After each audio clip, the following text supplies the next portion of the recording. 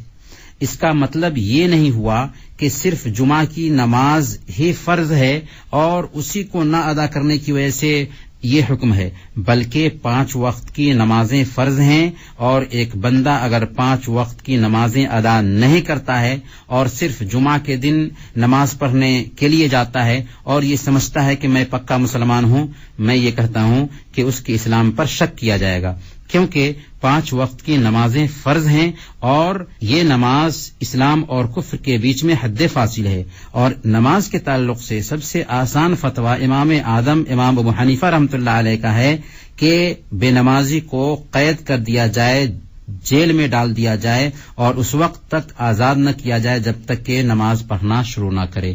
اس سے آپ سمجھ سکتے ہیں کہ سب سے آسان فتویٰ اگر یہ ہو تو 5 وقت کی نمازیں نہ پڑھنے والوں کا کیا حال ہوگا. لہذا 5 وقت کی نمازیں ہی پڑھنا ہے، اور اس کے ساتھ ساتھ اور بھی نمازیں ہیں جس میں جمعہ کی نماز آتی ہے. اور جمعہ کی نماز کے بارے میں یہ بات بالکل طے ہے کہ جو آدمی لگاتار 3 جمعہ کو چھوڑ دیتا ہے اللہ تعالیٰ اس کے دل پر مہر ڈال دیتا ہے، یعنی اب خیر کی باتیں اس کے اوپر کوئی اثر نہیں کر سکتی. انیس صاحب نے پوچھا ہے کہ عقیقہ کیا فرض ہے یا واجب ہے؟ اگر کوئی غریب آدمی ہے تو کیا اس کے لیے بھی عقیقہ کرنا ضروری ہے؟ اگر ہمارے ماں باپ نے بچپن میں ہماری طرف سے عقیقہ نہیں کیا ہے تو اس کا کیا حکم ہوگا؟ عقیقہ کے تعلق سے اللہ کے نبی صلی اللہ علیہ وسلم نے بیان فرمایا کل غلام مرہون عن عقیقتہ تذبح عنہ یوم سابعہ ویسمى ویحلق راسہ، کہ ہر بچہ اپنے عقیقہ کے ذریعہ گروی ہوتا ہے، لہذا 7ویں دن اس کا عقیقہ کیا جائے گا اور اس کے سر کا بال حلق کر دیا جائے گا اور پھر اس کا نام رکھا جائے گا. اس سے پتہ یہ چلا کہ عقیقہ کرنا یہ بہت ہی اہم کام ہے، یہاں تک کہ امام ابن قیم رحمۃ اللہ علیہ نے بہت سارے دلائل پیش کیے اس کے وجوب پر. اس بنیاد پر ہم یہ کہیں گے کہ عقیقہ اگر واجب نہ بھی کہیں پھر بھی اس کی بہت اہمیت ہے اور اس کا بہت مقام اور مرتبہ ہے. لہذا ایک بندے کو اللہ رب العالمین نے اگر وسعت اور گنجائش دے رکھی ہے تو بچے کی ولادت پر ضرور عقیقہ کرنا چاہیے. اگر بیٹا ہے تو 2 جان اور بیٹی ہے تو 1 جان. البتہ اگر کسی آدمی نے اپنے بچے کی طرف سے مالی پریشانی کی بنیاد پر یا مالی وسعت نہ ہونے کی وجہ سے عقیقہ نہیں کیا تو اب جبکہ بچہ جوان ہو گیا ہے یا ہوشیار ہو گیا ہے تو اس کی طرف سے عقیقہ کرنے کی کوئی ضرورت نہیں ہے. عقیقہ چونکہ ولادت کے 7ویں دن یا 14ویں دن یا اگر کوئی نہیں کر سکا ہے تو بچپنے میں کرنا ہے.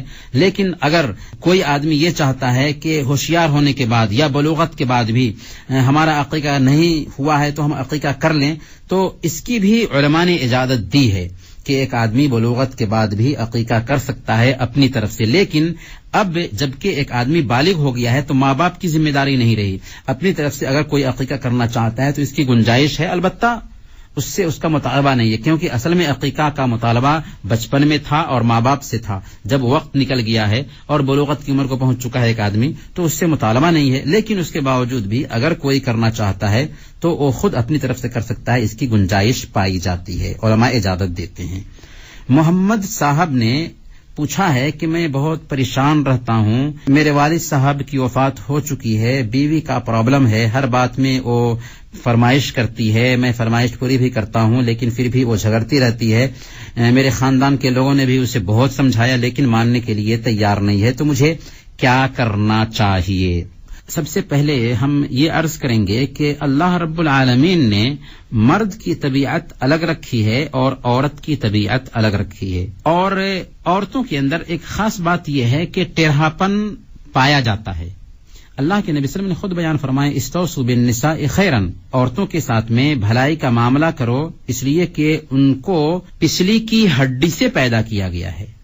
تو عورت کو اللہ رب العالمین نے ایک مقصد کے تحت پیدا کیا ہے اور ان کے اندر فطری طور پر ٹیڑھاپن رکھا گیا ہے، اور یہ عورت کے لیے کوئی عیب کی بات نہیں ہے، بلکہ اس سے جو کام لینا ہے اس کام کی بنیاد پر نزاکت ان کے اندر رکھی گئی ہے، اور گھر کا کام اور اسی طرح سے بچوں کی تربیت، اس لیے نزاکت کی ضرورت بھی تھی. فطری طور پر اللہ رب العالمین نے عورت کو ایسا پیدا کیا ہے، لہذا مرد کو چاہیے کہ اس فطری جذبہ جو ہے اس کا خیال رکھے اور عورتوں کے ساتھ میں ویسے ہی معاملہ کرے جو اس کی فطرت ہے. اللہ کے نبی صلی اللہ علیہ وسلم نے ہمیں اس کا طریقہ بھی بتا دیا کہ لا یفرق مؤمن مؤمنۃ ان کرہ منها خلقا رضی منها آخر، کہ کوئی مومنہ بیوی کو مبغوض نہ ٹھہرائے، اس سے جلن نہ رکھے، کیونکہ اگر اس کی کوئی ایک عادت اسے پسند نہیں ہے تو بہت ساری ایسی عادتیں ہوں گی جو اس کو پسند ہوں گی. اس لیے ہم آپ سے کہیں گے کہ اگر آپ کی بیوی جھگڑتی بھی ہے، کچھ بد کلامی بھی کرتی ہے، تو آپ اس کے لیے بہتر طریقہ یہ ہے کہ ان کے رشتہ دار کو بھی بلائیں، اور پھر آپ کے رشتہ دار بھی ہوں. صرف آپ کے رشتہ دار جا کر کے اس کو سمجھانا چاہیں گے تو ظاہر سی بات ہے کچھ لوگ ہوتے ہیں کہ اپنا دباؤ بنانا چاہتے ہیں. نہیں، عورت کی جو طبیعت ہے، عورت کی جو سوچ ہے، اس سوچ کے حساب سے معاملہ کرنا. اس سے ہم اپنی سوچ کے حساب سے معاملہ کریں گے تو نہیں چلتا. لہذا آپ ان کے جذبات کو سمجھ سکتے ہیں، ان کے گھر کی عورتیں ہیں ان کو بھی بلائیں، ان کے گھر کے مرد ہیں ان کو بلائیں، اور آپس میں صلح صفائی کرنے کی کوشش کریں. اور جذبات کو اگر ہم ٹھیس پہنچائیں گے نا تو اختلافات پیدا ہوتے ہی ہیں. کبھی کبھی گھر میں عام طور پر جو اختلافات ہوتے ہیں جذبات کو ٹھیس پہنچانے کی وجہ سے. جذبات کا خیال رکھنا چاہیے، کیوں آخر اس طرح کی گفتگو ہو رہی ہے، کیوں آخر وہ جھگڑ رہی ہے. ممکن ہے کہ جذبات کا خیال نہ رکھا جاتا ہو یا اس کی چاہت کے حساب سے معاملہ نہ ہوتا ہو. اگر کچھ ایسا نہ بھی ہے تو چونکہ فطری طور پر کچھ کجی عورت کے اندر پائی جاتی ہے، لہذا اسے برداشت کرنا چاہیے اور اس کو پرابلم نہیں بنانا چاہیے. اگر ہم پرابلم بنائیں گے نا تو ازدواجی زندگی کے اندر جو خوشگواری ہے وہ بھی دھیرے دھیرے جو ہے نا اس کے اندر بدمزگی آتی جائے گی اور اختلافات یہاں تک پہنچیں گے کہ طلاق کی نوبت بھی آ جائے گی. لہذا ہم یہ عرض کریں گے کہ معاملہ کو پیچیدہ بنانے کی بجائے سلجھانے کی کوشش کریں.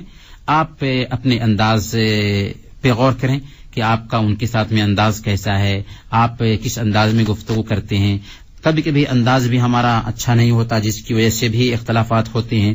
تو ہر اعتبار سے عورت کے جذبات کا خیال کریں گے تو میں سمجھتا ہوں کہ مسئلہ انشاءاللہ حل ہو جائے گا. ایک ساتھی نے پوچھا ہے کہ مجھے پیٹ وغیرہ کی بیماری کی شکایت رہتی ہے، کیا ہمیشہ ہم سال بھر روزہ رکھ سکتے ہیں؟ اللہ کے نبی صلی اللہ علیہ وسلم نے ہمیں وصال سے منع کیا ہے، اور وصال یہ ہے کہ ہمیشہ لگاتار روزہ ہی رکھا جائے. ہاں، اگر کوئی آدمی روزہ رکھنے کی خواہش رکھتا ہے تو اس کے لیے اللہ کے نبی صلی اللہ علیہ وسلم کا اسوہ کافی ہے کہ اللہ کے نبی صلی اللہ علیہ وسلم نے حضرت ابو ہریرہ رضی اللہ تعالیٰ عنہ کو، حضرت ابو ذر رضی اللہ تعالیٰ عنہ کو، حضرت ابو درداء رضی اللہ تعالیٰ عنہ کو باضابطہ وصیت کی تھی کہ مہینے میں 3 روزہ رکھیں. اور اللہ کے نبی صلی اللہ علیہ وسلم سوموار اور جمعرات کے روزے رکھتے تھے، اسی طرح سے ایام بیض کے روزوں کا بھی اہتمام کرتے تھے.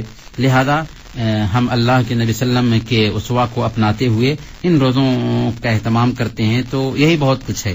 اور ایک بات بھی اپنے ذہن میں بیٹھانے کی ہے کہ بہت سارے لوگ جذبات میں آ کر کے خوب سے خوب عبادت کرتے ہیں اور پھر جب تھک جاتے ہیں تو ہمیشہ کے لیے اسے ترک کر دیتے ہیں. اسلام ایسی عبادت کا مخالف ہے.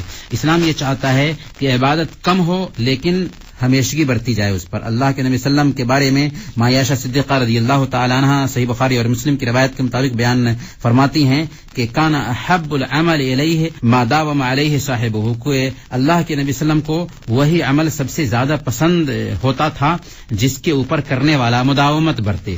اور اللہ کے نبی صلی اللہ علیہ وسلم بھی جب کوئی کام شروع کرتے تھے تو اس پر ہمیشگی برتتے تھے. خود اللہ کے نبی صلی اللہ علیہ وسلم کا وہ عمل دیکھیں کہ فرائض نہیں بلکہ اللہ کے نبی صلی اللہ علیہ وسلم تہجد کا اہتمام فرماتے ہیں تو تہجد 11 رکعتیں ادا کرتے ہیں اور ناغہ نہیں ہوتا ہے. یہاں تک کہ اللہ کے نبی صلی اللہ علیہ وسلم آنکھ لگ جانے کی وجہ سے کبھی رات میں نہیں ادا فرماتے تو صبح میں سورج ڈھلنے سے پہلے پہلے اسے ادا کر لیتے تھے. اس سے پتہ یہ چلتا ہے کہ اللہ کے نبی صلی اللہ علیہ وسلم کے اسوہ کو اپناتے ہوئے ہمیں عبادتیں کرنی چاہیے. کم کریں لیکن اس پر مداومت برتیں. ہم یہ کہیں گے کہ آپ روزہ رکھنا چاہ رہے ہیں تو مہینے میں 3 روزے رکھ لیں، یہی بہت ہے. سوموار اور جمعرات کے روزے رکھیں، یہی بہت ہیں.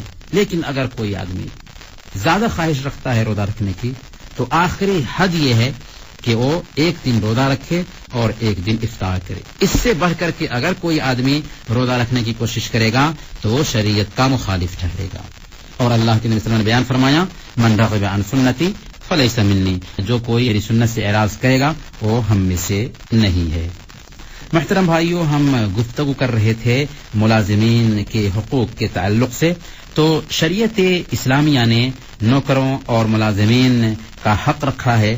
اس حق کی پاسداری ہم سب کو کرنی چاہیے. صحیح بخاری کی روایت ہے اللہ کے رسول صلی اللہ علیہ وسلم نے بیان فرمایا کہ 3 طرح کے لوگ ایسے ہیں جن کا میں کل قیامت کے دن حریف ہوں گا. ان میں سے ایک ہے وہ رجل استاجر اجیرا فاستوفى منه ولم يوفه اجرا، ایسا آدمی جس نے کسی کو مزدوری پر رکھا، اس سے کام تو مکمل لیا لیکن اس کا حق ادا نہ کیا.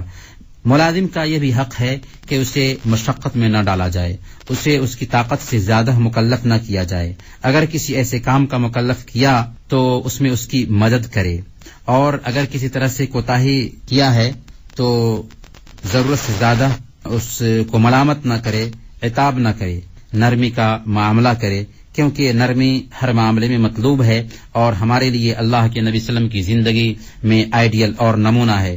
چنانچہ انس رضی اللہ تعالیٰ عنہ کہتے ہیں صحیح بخاری اور مسلم کی روایت کے مطابق کہ میں نے اللہ کے نبی صلی اللہ علیہ وسلم کی 10 سال تک خدمت کی، لیکن اس بیچ میں آپ نے کسی معاملے میں ایسا نہیں کہا کہ میں نے کیا ہو تم نے ایسا کیوں کیا، اور نہ کیا ہو تم نے ایسا کیوں نہ کیا. اور بخاری مسلم کی ایک روایت ہے معرور بن سوید رحمہ اللہ کہتے ہیں کہ میری ملاقات ابو ذر رضی اللہ تعالی عنہ سے مقام ربضہ میں ہوئی. ان کے بدن پر ایک جبہ تھا اور ان کے غلام کے بدن پر بھی اسی طرح کا ایک جبہ تھا. میں نے اس حوالے سے ان سے پوچھا تو انہوں نے کہا کہ ایک مرتبہ ایک غلام کے ساتھ میری گالم گلوچ ہو گئی تو میں نے اس کی ماں کا نام لے کر کے اسے آر دلایا. تب اللہ کے نبی صلی اللہ علیہ وسلم نے مجھ سے فرمایا تھا اے ابو ذر، کیا تم نے اسے اس کی ماں کا نام لے کر کے آر دلایا ہے؟ تم ایسے انسان ہو جس میں جاہلیت کی بوباس پائی جاتی ہے. انک امرؤ فیک جاہلیہ، تمہارے غلام تمہارے اصل میں بھائی ہیں، اللہ نے انہیں تمہارے تابع کیا ہے، تو جس کا بھائی اس کے تابع ہو وہ جو کھاتا ہے اسے بھی کھلائے، جو پہنتا ہے اسے بھی وہی پہنائے، اور ایسے کام کا اسے مکلف نہ کرے جس کی اس کو طاقت نہ ہو، اور اگر کوئی مکلف کرتا ہے تو چاہیے کہ اس میں اس کی مدد کرے. اگر کسی طرح کی کوتاہی کوئی کرتا ہے اور اس سے کسی طرح کی لغزش ہو جاتی ہے تو معاف کر دینا چاہیے، کیونکہ معاف کر دینا مومنوں کی پہچان اور ان کا شعار ہے. اور جو مخلوق سے درگزر کا معاملہ کرتا ہے اللہ تعالیٰ بھی اس کے گناہوں کو معاف فرما دیتا اور اس سے درگزر کا معاملہ فرماتا ہے.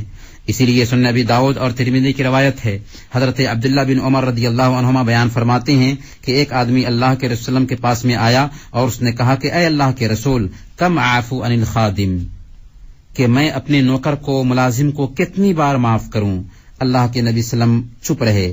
پھر اس نے پوچھا یا رسول اللہ کم اعفو عن الخادم، اے اللہ کے رسول وسلم میں اپنے نوکر کو ملازم کو کتنی بار معاف کروں.